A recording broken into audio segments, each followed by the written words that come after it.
What is up, everybody? I am Steve SVU, and welcome to Draft League for Dummies, for Dummies, by Dummies. This is a new series on YouTube where basically I am explaining different aspects of Draft League. Each episode, I'm covering a different important aspect of draft and explaining why it's important, why your team needs these, or basically just explaining different aspects of draft that I deem as important. Feel free to leave any ideas in the comments for what I should do next. This episode, I am doing spinners and setters, the basics of hazard control in draft. So, as you all know, there are multiple forms of hazards as well as removal. First, to cover the removal, we have rapid spin and mortal spin. Rapid spin being able to remove all the hazards on your side of the field while boosting your speed, and mortal spin doing the same general thing. However, instead of boosting your speed, you poison the opponent on contact. You have defog, which basically gets rid of all of the hazards on the board, including the ones that you have set up as well. And then you have Cinderace's signature ability, which is court change.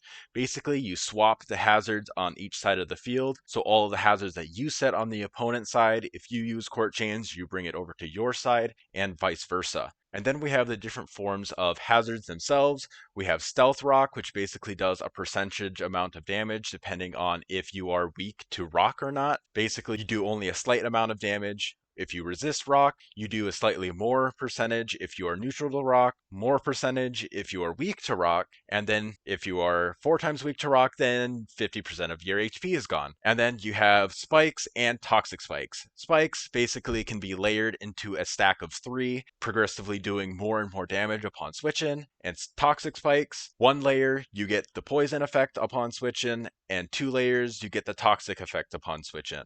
And for both spikes and toxic spikes, if the opponent is floating, whether it be by levitate or the flying typing, they do not take any damage from spikes or toxic spikes. So why are hazards so important? Basically, it allows you to get significant chip damage off on your opponent whenever they switch. Basically, that punishes any form of consistent switching, which means that eventually you are starting to wear down the counters to your own sweepers. Like as an example, if you have a defensive Florges on the opponent's side and you have a Slitherwing, just as an example, if I am constantly switching into Florges on your close combats, first impressions, all your bug type moves, then eventually I will get worn down. However, I can always wish that damage off. However, if I end up not running heavy duty boots and instead running leftovers, each time I switch in, I am taking damage, which means that eventually if I do get chipped down to a certain percentage, I will not be able to take those hits as well anymore, especially if I need to take other hits from your team as well. So eventually my defense will be able to get broken down, and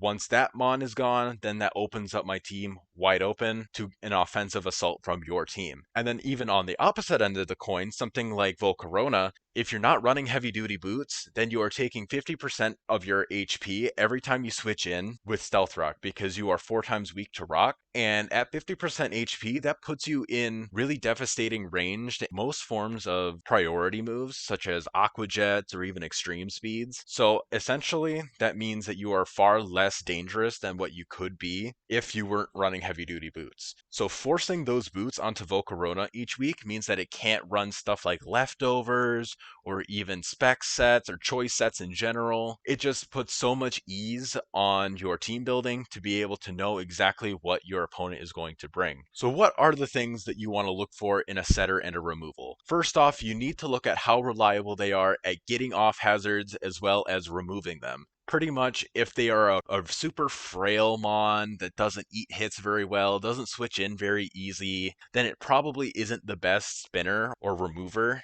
And if it is super feral as well, it is usually not the best at setting hazards either. However, there are some different cases, such as Deoxys Speed is quite frail, but since it is able to outspeed pretty much everything, it is almost always going to be able to get at least 2 hazards up, which sometimes is enough, honestly. And then you also really want to make sure you have a very solid typing for spinning, removing of any kind, or hazard setting. My favorite kind of hazard remover is a grounded poison type. Basically, grounded poison types means that they are touching the ground, they absorb toxic spikes naturally. So that is just a very passive way to remove an entire hazard, which is really nice in my opinion because that means you aren't worried about your big walls getting toxic down pretty much. And then not only that, but just having a grounded poison type that can also set up your own toxic spike, something like Galarian Slowking, is very helpful as well. And it's something that I would recommend every team have. However, to be able to set spikes and Stealth Rock, it is very important to have at least one, but arguably multiple mons that can both remove and set hazards. And it's even better if your hazard setter can remove stuff as well, such as Glamora, as you see here.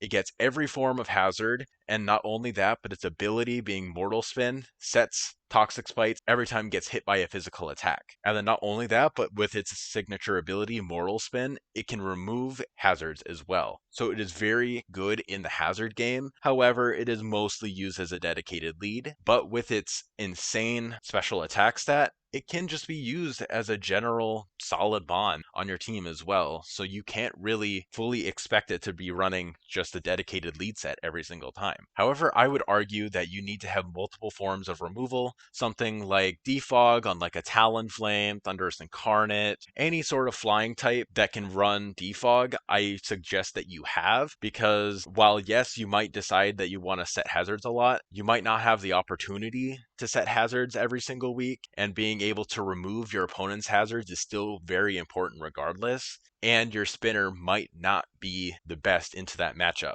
On top of that, being able to have rapid spin is super important, of course, as I mentioned, and then having multiple forms of hazard setting as well. Yes, having a Glamora is very solid to have all those hazards. However, you might want a second one in case Glamora is not the best option that week, whether it be they have a very strong ground type that can hit you for pretty much all of your health, or even a very strong water type as well. Basically, it just helps ease your team building if you have multiple different kinds of the same Pokemon that you can bring each week depending on the matchup. And in conclusion, hazards are one of the most important aspects of draft, and you need to be paying attention to them almost every single week, whether it be you bringing them or your opponent bringing them. You always have to keep an eye on it. Always remember your Tims, your heavy duty boots. You never know when you're not going to be able to remove those hazards, so being able to slap some heavy duty boots on last minute is always very helpful. However, you just got to make sure that you can't be forced into bringing them every single week. Don't forget to like, comment, and subscribe, and I will see you guys in the next one.